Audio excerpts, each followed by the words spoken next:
Hey everyone, welcome to Google's Keyword Planner, alright?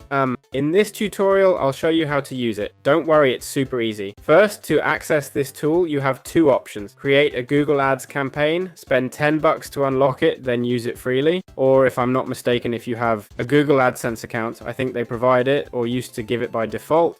Okay, so I'm just going to teach you how to use it, alright? I won't teach you how to do keyword research for a website or improve its ranking, etc. I'll simply show you how the interface works so you can use it for SEO later, got it? So first of all, we have the option to click on Get Search Volume and Forecasts, okay? This allows us to view historical metrics and more, right? Here's where we'd enter a keyword, got it? For example, N8N. We click Get Started, and it'll grab the keyword, see? It'll give us a quick example of the data and such, alright? Here we have the planner, okay? As you can see, we have some drop-down menus here, right?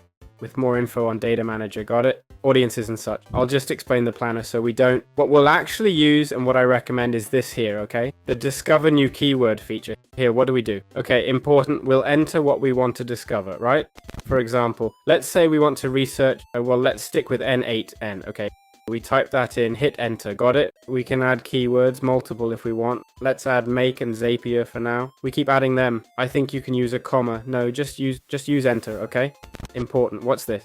It's the language, okay? We choose based on the language we'll use for our content.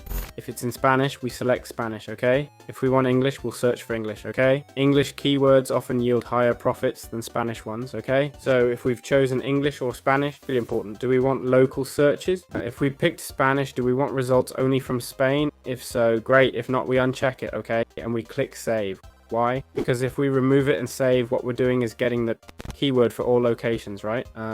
We click get results, and that gives us access to the planner, okay? To all the information. We have the forecast, save keywords, none yet, and negative keywords, got it? So for example, we have N8N. It shows 100,000 to 1 million monthly searches on Google, okay? With 900% growth and 9,900% year-over-year growth, right? It has the low competition and the lowest CPC, or cost per click, okay? The range is from 4 cents to $2.38. As you can see here, we're currently sorted by highest to lowest searches, right? If I remember correctly. We can also sort by highest and lowest growth, right? And the same for year over year, okay? This could be useful if we want to bet on certain keywords. We can choose higher or lower competition, got it?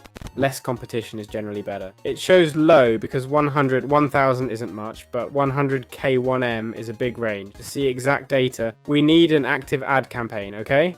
Active or funded, basically. Created, in other words. Then we'd see exact monthly search data, right? Same goes for the competition numbers. But since I don't have any active, it just shows low.